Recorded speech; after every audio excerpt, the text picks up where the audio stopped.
TopMedTalk. Well, hello and welcome to TopMedTalk. We are at Euroanesthesia 2022 in beautiful Milano, Italy, coming to you live from this very busy trade exhibition. I'm Desiree Chappell, and I'm joined by Monty, Mythen, my co-host. Hello, Monty. Good morning, Desiree. It's good to be here. It is good to be here. Day two. Day two of the wonderful European Society of Anesthesia Intensive Care annual meeting. That's right. Lots of buzz. You can hear it in the background. It's very noisy in here. It's very noisy. I hope it's not coming through to everyone listening on the podcast end of things, but we're battling against the noise. We are. Monty, it is wonderful to be in person, seeing all of our friends from around the world. We're waving to everybody right now as they go around the room. So that's super exciting. Anything new that you've heard in the last couple of days? I think we're going to get to that in a second. Went to an absolutely wonderful session led by one of our guests yesterday afternoon. Yeah. And I think we're going to talk about that and then follow on with some conversations that related to some of the launch things we heard about on the GE Healthcare stand that we're sitting on at the moment. That's right. We wanted to thank them for having us this year on their booth at the Euroanesthesia 2022. Well, let's get right into it. We wanted to introduce our first guest, Dr. Dan Sessler from the Cleveland Clinic. Hello, Dan. How are you? Good morning. It's a pleasure. Thank you so much for being here. Dan, for everyone listening, tell us a little bit more about yourself. Well, I chair the Department of Outcomes Research at the Cleveland Clinic. I also direct the Outcomes Research Consortium. The consortium is the oldest and largest clinical anesthesia research group. We're quite productive. We publish a full paper every 2.5 days. Oh, I was going to say, I thought there was a lot coming out of that. I didn't realize that's how busy you are. Yeah, well, the consortium has published more than 1,600 full papers. Wow, that's impressive. To put that in perspective, that's equivalent to every paper in every issue of a journal like Anesthesiology for 12 years running. Oh my gosh. Well, congratulations to you guys and the team there. That's very impressive, actually. Dan, you've been very busy personally with some research that you've been involved with over the years. Tell us just a little bit more about some of your research interests. Okay. Our primary interest is perioperative outcomes, and particularly perioperative mortality. And by perioperative mortality, I mean postoperative mortality, because intraoperative mortality is now so rare that it's hard to quantify. On the other hand, we lose a lot of patients postoperatively. About 2% of inpatients over the age of 45 die within a month after surgery. And again, to provide some perspective around this, if the 30 days after surgery were considered a disease, it would be the third leading cause of death in the United States. We lose a lot of patients after surgery. Reasonable question, of course, is what's killing them? Yeah. And the answer turns out to be uncontrolled surgical bleeding, that we probably can't do that much about, and myocardial injury, that possibly we can. Interesting. And so we've been very interested in myocardial injury, and one of the factors that's associated with myocardial injury, the only modifiable factor, is blood pressure. And there are strong associations between hypotension and myocardial injury. So we've been quite interested in that. Yeah. So Dan, I went to your, as many of us at the table did yesterday, to your wonderful session, which I think was an inaugural session at the ESA that's going to be an annual event. Could you expand on that briefly, and then we'll just go into a little bit of the content? With pleasure. The consortium has always had a session at the ASA meeting, and until a few years ago, it was a private session. So it was ASA sponsored. They gave us a room, but it was a private session. And then a few years ago, we made it public, so it's now a regular ASA session. For the first time this year, we have an Outcomes Research Consortium late-breaking session at the ESA. And so that started yesterday. We had 5 presentations about 4 major 1,000-patient-plus trials. So Dan, within that, we heard results about tidal volume and PEEP, which is running and its possible association with ventilator-induced lung injury. We heard about warming, and I want to ask you about that very briefly before we get on to the final bit, which was the tranexamic acid and the blood pressure trials. Yes. Expand on the warming one for a second for us. With pleasure. So this is the PROTECT trial. PROTECT tested the hypothesis that very aggressive intraoperative warming would reduce a composite of myocardial complications. Secondary outcomes were surgical site infection and transfusion requirement. Patients were randomized to a target temperature of 35.5 degrees or 37 degrees during surgery, and we had very good compliance. The actual temperatures were 35.6 degrees and 37.1 degrees. So the exposure was beautifully controlled. 5,056 patients were randomized. We had more than 99% 30-day follow-up. Wow. And the results were clear. There was absolutely no effect on cardiovascular outcomes, surgical site infection, or transfusion requirement.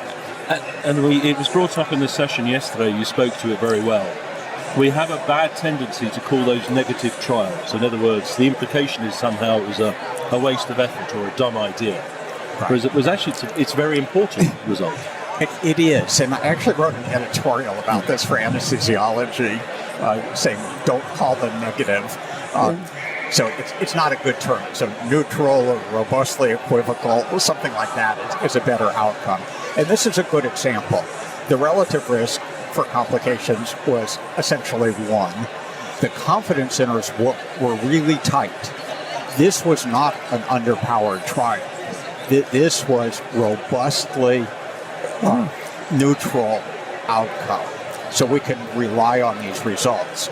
You know, it's great news. Actually, with many of the hospitals that we work with North Star Anesthesia, and one of the biggest conversations and the most time that people spend in the OR talking about is hypothermia and temperature management. And so I'm so excited that we have a little bit more data and some answers. Okay, now this doesn't mean that hypothermia doesn't matter. It doesn't mean that you don't need to monitor the temperature. For sure. And it doesn't mean that you don't need to warn patients.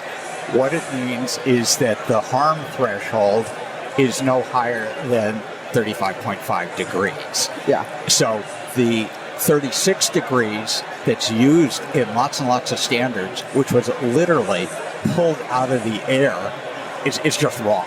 No, that's what I'm saying. That's why I'm so excited. So I'm going to move us on to Poise 3, Okay. the third in the Poise series. And this was a large trial, multi-center international trial, factorial design. And the first paper, I think, is already published in the New England Journal of Medicine, Dan? Correct. Can you tell us about the factorial design? There's a lot to squeeze in, because then we'll talk about the first result, the tranexamic acid. Then we'll talk about blood pressure. Okay. Factorial designs are one of the trial innovations that's being increasingly used, and for good reason. Because with a factorial design, you can answer 2 or more questions simultaneously. So that's obviously very efficient. But it's actually even better than it sounds. Because if you do 2 independent trials, you can't tell what happens if you combine an intervention. With a factorial design, you can look at the interaction term and tell whether these interventions interact additively, whether they antagonize each other, or whether they might be synergistic.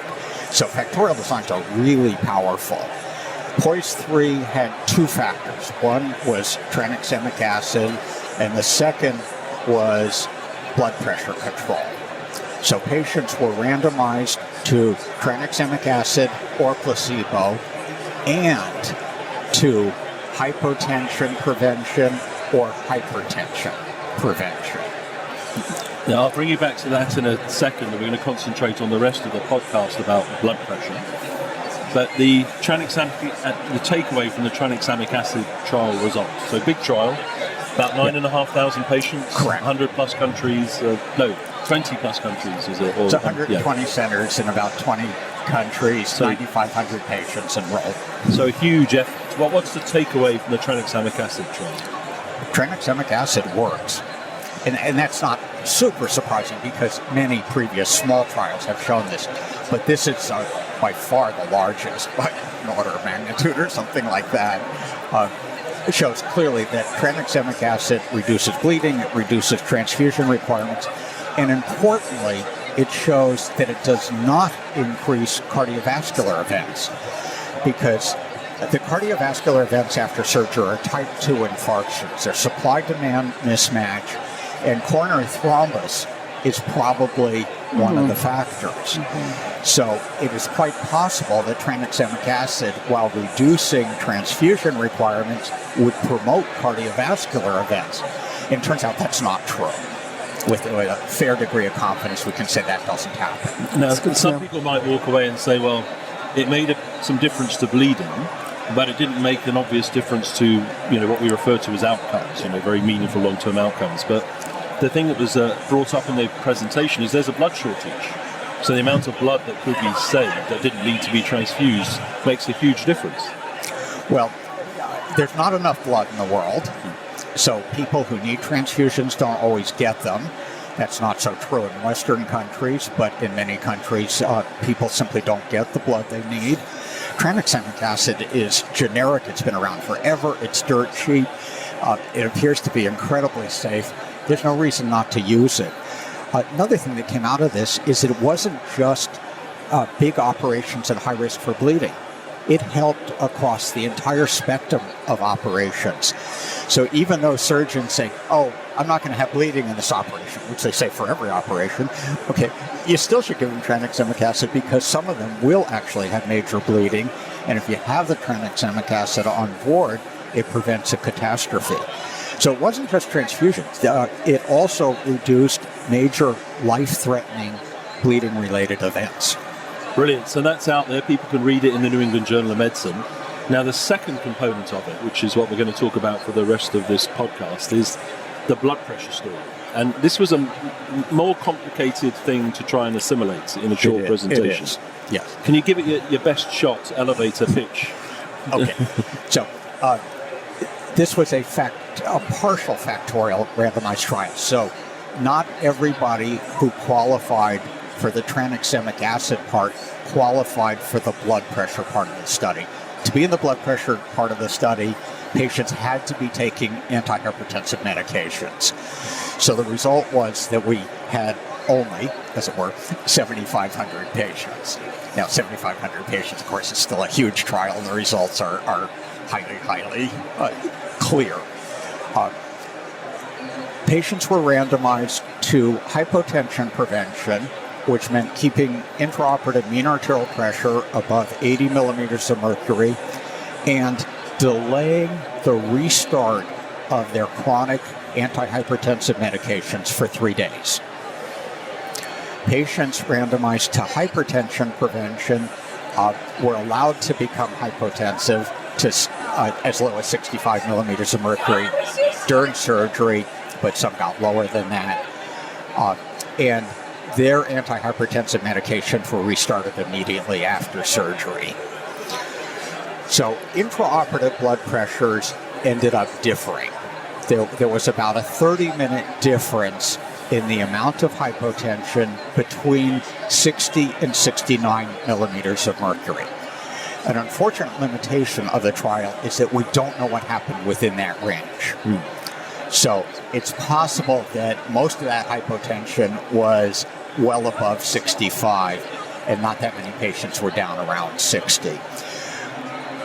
Starting or restarting antihypertensive medications seems to have almost no effect on postoperative blood pressure. And that's important because myocardial injury after non-cardiac surgery, as far as we can tell, does not occur intraoperatively. It occurs postoperatively. 94% of these events would occur within 2 days after surgery, but probably not actually during surgery. So that's what I want to take us for the last section of this, and we'll introduce another guest in a second. Are we calling all these trials negative, if you see what I mean? Is it just that we might just be looking in the wrong place? We're looking under we're looking under the lamp. We're not looking where we drop the keys. Right. Okay, so I need to give you the results. The results were that it didn't make any difference. Okay. Whether you were randomized to hypertension avoidance or hypertension I was taking that as a given avoidance. at this stage. Okay. No, it did not make any difference. That doesn't, of course, mean that blood pressure doesn't matter. because there was almost no hypotension below 60 millimeters of mercury. Without question, hypotension at some level injures organs. We just don't know what the threshold is. And a limitation of POISE 3 is that it doesn't really tell us where the threshold is. It's somewhere between 60 and 69, perhaps, might be a little bit lower than 60, but personally, I would not leave a patient sitting at 60 millimeters of mercury for the whole case. The bulk of available evidence, granted lots of it's observational, is that that's probably harmful. So POISE 3 helps, but it doesn't tell us exactly what the threshold is. There is another trial called Guardian that's already started that will randomize 6,250 patients. These will be higher risk patients. All the patients will require an arterial catheter. The blood pressure control will be a lot tighter, and we will have near continuous blood pressures in these patients. So we'll be able to identify a threshold. And when you aim for that, because the higher threshold group, the one that we thought was going to try and achieve an 80, for example, did not look as though many patients got to the 80. Will that be more so in the Guardian trial? In Guardian, the higher threshold will be 85 millimeters of mercury. And in the lower group, based on the POISE 3 results, we're actually hoping that we have blood pressures in the 60 to 65 range, because I suspect that the threshold is in that range. So, Desiree, we have another guest. We're We going to do. go post-op now. Yeah, I was just going to say, so switching gears a little bit, for what you were talking about, Dan, that we're seeing a lot more happen in the post-op, phase of the surgical continuum. That's why I wanted to bring our next guest in, Frederic Michard from Lucerne, Switzerland. Say it right. I never say that right, do I? What? Lausanne. Lausanne. Yeah, Lausanne, okay. Switzerland. It's beautiful, beautiful. Don't worry. Frederic, you are a guest of TopMedTalk before. Thank you so much for joining us again. Always a pleasure, Desiree Yeah. and Monty. I think last time we discussed was years ago, before the COVID, right? It was, yeah. It was actually at ESA 2019, you're right. whenever we were in You're Vienna, right. yeah. Just before the COVID. Just before COVID. So, Frederic, this is a space that you've been involved in a lot with post-op monitoring and care and leaning in with enhanced recovery and things like that. What is your take on some of the stuff we've been talking about today? I mean, I obviously fully agree with Dan when he said, I think the very first thing you said is that we need now to focus on postoperative management, because this is when patients develop complication. I mean, anesthesiologists dramatically improved what's done during surgery, and as you said very well, Dan, and I very often quote one of your editorials, postoperative mortality is 1,000 times higher than intraoperative mortality. So obviously, everybody can understand that if we want to now move the needle, further improve patient safety, I think we need to find solution for the postoperative period. It's kind of obvious. Yeah, absolutely. Well, I mean, that is one thing that I feel like we've been doing things the same way for a very long time and not seeing a lot of difference. Where are we headed? What direction are we headed when it comes to post-op monitoring and doing things better? So we actually did a survey recently, or last year we did a survey, but it was published recently, the new open version of the British Journal of Anesthesia. It's a survey we did in Europe and in the US. We had 40 academic centers who participated. And so from that survey, we learned, first of all, that today current practice is spot check. Vital sign spot check by nurses. On average, every 4 to 6 hours in the US, every 8 to 12 hours in Europe. And so that's how we do it. And so as you know, as soon as patients leave the step-down unit, or actually the OR, and then they go to the surgical wards, where usually surgeons are not there because they are logically in the operating room, and there are very few nurses as compared to the nurse-patient ratio we benefit from in the step-down unit or in the ICU. And that's if we're honest about that, that's shocking, isn't it? And shocking, I would not say it's shocking, but obviously that's where we can improve. I'm not shocked because, I'm a French guy, so if you have in mind the healthcare system in France, I'm not sure it's not anymore an example. But clearly there is a lot of room for improvement. Yeah, Dan, did you want to have a comment? We monitor patients after surgery the way we did 50 years ago. This technique dates back half a century. but half a century ago, patients were admitted 2 days before surgery. We didn't operate on anybody over 60. We didn't do big operations. Patients stayed in the hospital for 2 weeks after surgery. The average acuity in hospitals 50 years ago was relatively low. Now, most patients go home. You have to be 4+ sick. You get admitted the morning of surgery and kicked out 2 days later. The acuity is just really high, but we still monitor them the same way we did 50 years ago. That's inappropriate. These patients should be treated like ICU patients because they're 4+ sick. Yeah, absolutely. And so what we learn as well from that survey is that there is a big contrast between what's done and what anesthesiologists are expecting. And clearly, I mean, in that survey, if I remember well, 91% of them believe that continuous monitoring should now be offered to patients. Believe that remote wireless monitoring should be available, simply because we all know from ERAS guides and programs that early mobilization is a key element for fast recovery. So there is almost a consensus regarding the fact that we need to start using these new technologies to upgrade the way we monitor patients in the wards and ultimately possibly improve outcome. Yeah, for sure. Let's talk about some of the issues that we see post-operatively, and then what are some of the solutions that are coming out. So we talked about hypotension, hypertension, issues with blood pressure, hemodynamic instability is one. Respiratory issues as well are a problem, right? Respiratory issues are important because they're preventable. Yes. Nobody should die in a hospital from respiratory failure because we can treat respiratory failure. Mm-hmm. It's not by far the most common cause of death. No. Cardiovascular events are 10 or 100 times as common as respiratory events. It's just that the respiratory events are completely preventable, so there's no excuse for them. So we need to monitor patients in the hospital a lot better than we do now. Effectively, we need continuous monitoring. We've shown twice now that intraoperatively, if you have continuous monitoring, you detect twice as much hypotension as if you measure every 5 minutes. Okay, well, imagine if you're measuring every 4, 6, or 8 hours, how much you're going to miss. Well, we've actually studied that. You miss a lot of it. Nurses miss 90% of serious hypoxemic episodes. That is saturations less than 90 for an hour continuously. They're missed. Now, it's not that the nurses are doing anything wrong. This is not a criticism of nursing. This is part of the system. If you have nurses only wander by every 4 hours, as in our studies, and remember in many hospitals it's less, of course they're going to miss events that happen within the 4 hours. The only way to solve it is continuous monitoring. Of course, I agree with Dan that opioid-induced respiratory depression is not acceptable because it's 100% preventable. On the other hand, it's definitely not the most common respiratory complication.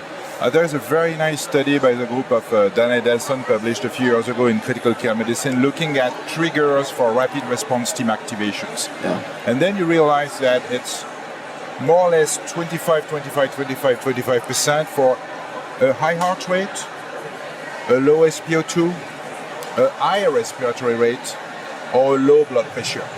These are the main triggers for rapid response team activation. So if you focus on respiratory rate, for instance, it's much more often a rise in respiratory rate. That will be an issue. It could be related to pneumonia. It could be related to pulmonary embolism. You know, it's not only opioid-induced respiratory depression. I understand we often focus on that because, once again, it's 100% preventable, so not acceptable.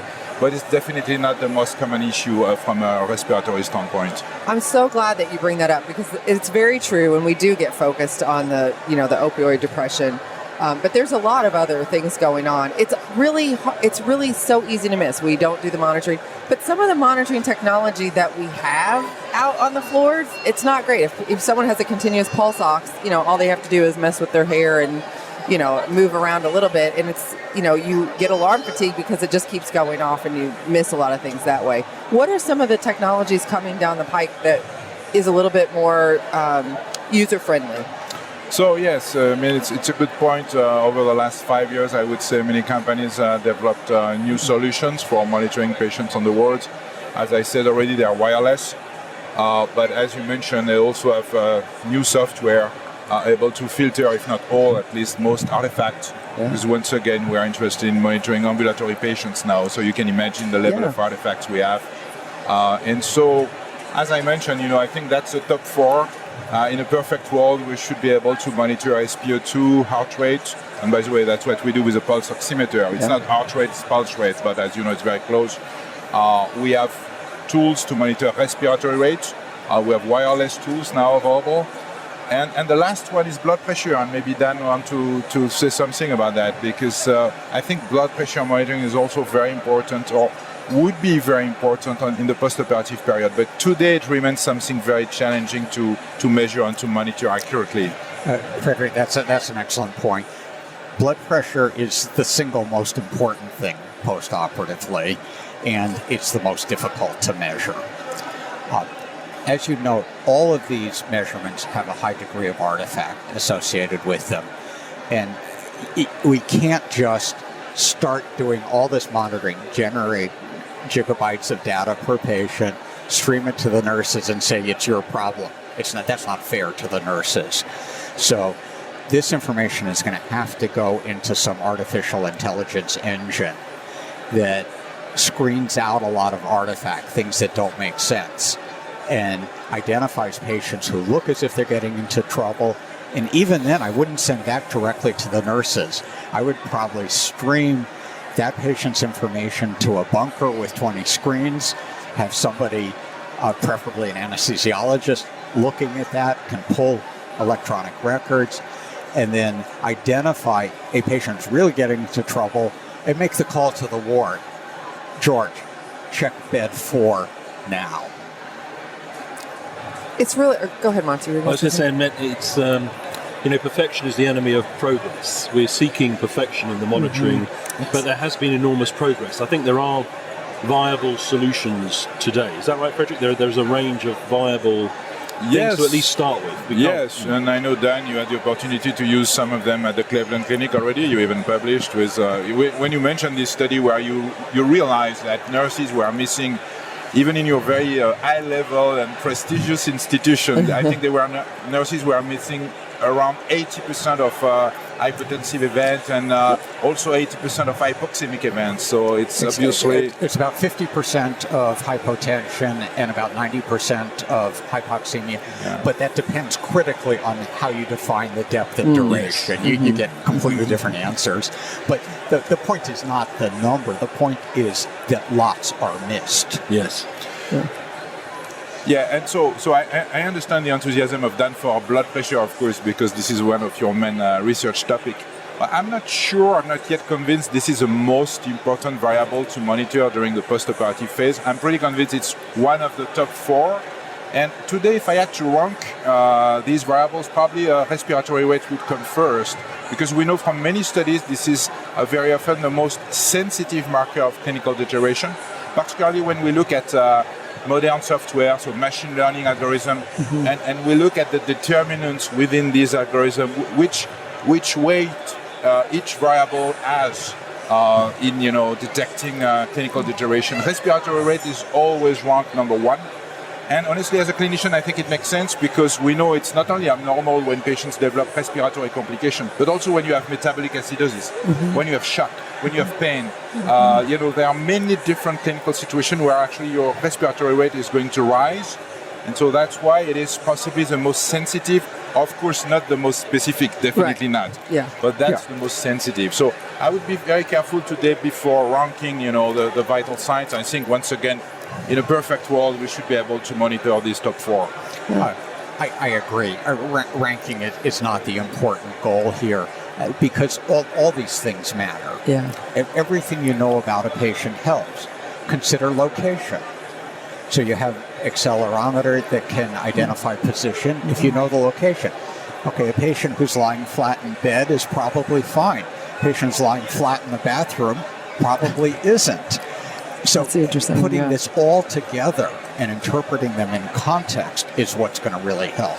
So we're all clinicians at the table here. We've taken care of patients. We know that there's a problem. What is the issue? What is the barrier to adoption of things that we know we can use to do it better? Frederic, I want to go with you first. So I think, first of all, until recently, many of these technologies were not available. Second, as we already mentioned, you need a sensor or maybe two sensors depending on what you want to monitor. We need software. We already discussed a little bit about smart software to filter artifacts, but also to give, to digest, I would say, the information for nurses. Because the goal is not, we should not forget about the nurse-to-patient ratio on regular wards. It's terrible. So we cannot, give too much information too often. So we need also the development of smart software, giving kind of visual information like, it's green or yellow or red. And as Dan said, when it's red, you need to run to the room. When it's yellow, maybe you need to have a look quickly and inform the ward physician and so on and so forth. So it's a sensor, it's an algorithm, a smart algorithm, and these algorithms were not available 5 years ago. And in addition, and we often forget that, it's a connectivity protocol. Because we start to realize there are very interesting recent studies showing that if you rely on the classic Bluetooth connectivity protocol, we all know there are very often disruptions. When you are listening to music with your wireless headphone, it's not a big deal because it has nothing to do with patient safety. But if tomorrow we decide to offer continuous monitoring on the wards, we need to be sure it's going to be reliable.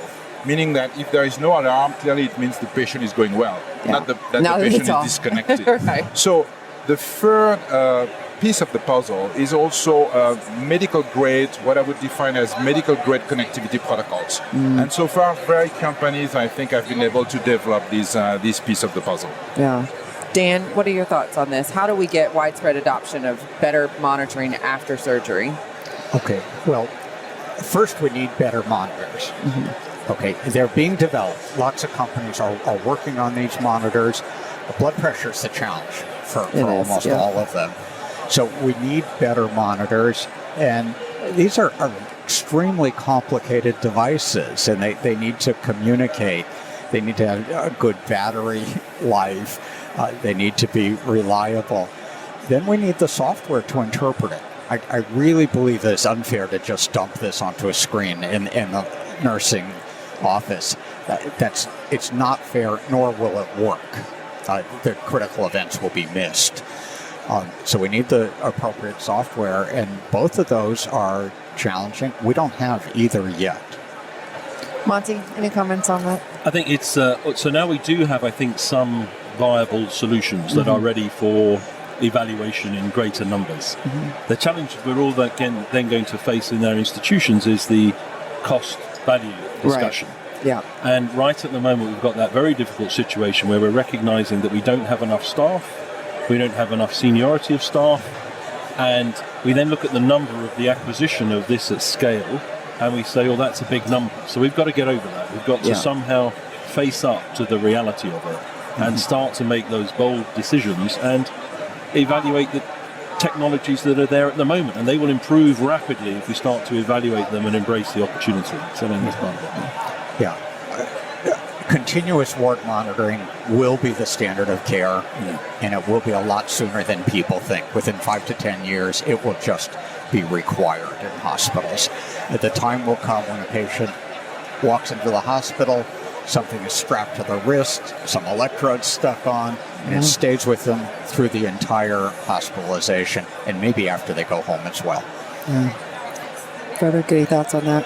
Yeah, today we can monitor so much from home. I mean, some of you have Your a smartwatch. Not even Apple. I mean, there are many different. But, you can monitor your heart rate, you can detect AFib, you can... I don't wear it now, but I have a small bracelet from a Swiss startup. I'm not going to name, but... I was going to say, no product it's an optical system to measure your blood pressure every 2 hours. So even when you sleep, you get your measurements. I heard that probably very soon watches will be able to give blood glucose values to diabetic patients. So it's happening.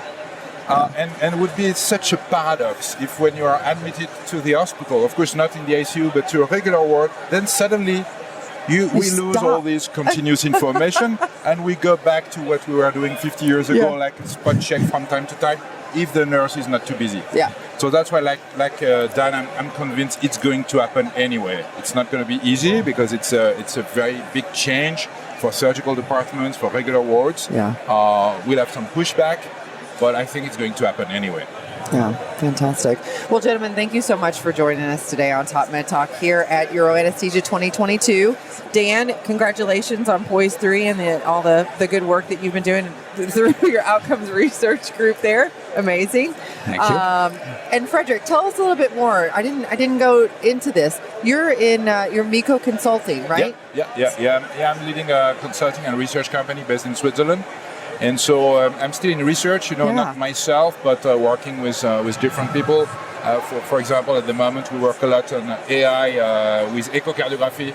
How AI could help clinicians to easily measure echo variables. Yeah. And you will see a few papers pretty soon, hopefully. Yeah. And how would people find you if they wanted to reach out? Oh, they can check my website, michardconsulting.com.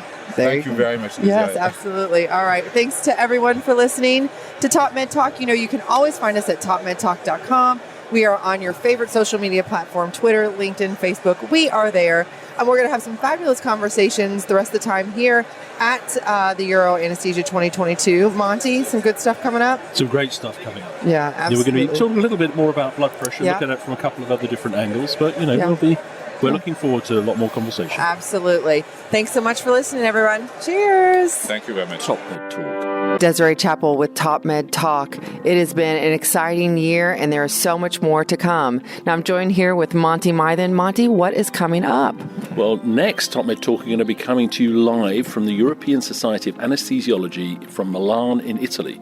You'll find us on the GE booth in the trade exhibition. We'll be there intermittently, and we'll probably pop up in a few other places. So I'm there with Desiree, and Sol Aronson's coming in, and Henry Howe. And after that, Desiree, where do we go? It is time for the 25th anniversary World Congress of Perioperative Medicine in London, right? Live. From the UCL campus to celebrate our 25th anniversary. So that's really exciting. And then I think we've got the next one in August with your organization in America. It is. It's in Chicago. It's the American Association of Nurse Anesthetists. Monty and I are going to pop up there, have some great conversations, and then it's on to Dingle. So that takes us into the autumn and winter season. More about that to follow. And then, of course, we're going to be rounding out the year with the American Society of Anesthesiologists in New Orleans for their annual Congress. So super excited about all the events for the year. Don't miss us. Be sure to check us out on topmedtalk.com and on your favorite podcatcher. We are there with late-breaking anesthesia and perioperative news. Right, Monty? Absolutely. See you soon. Cheers.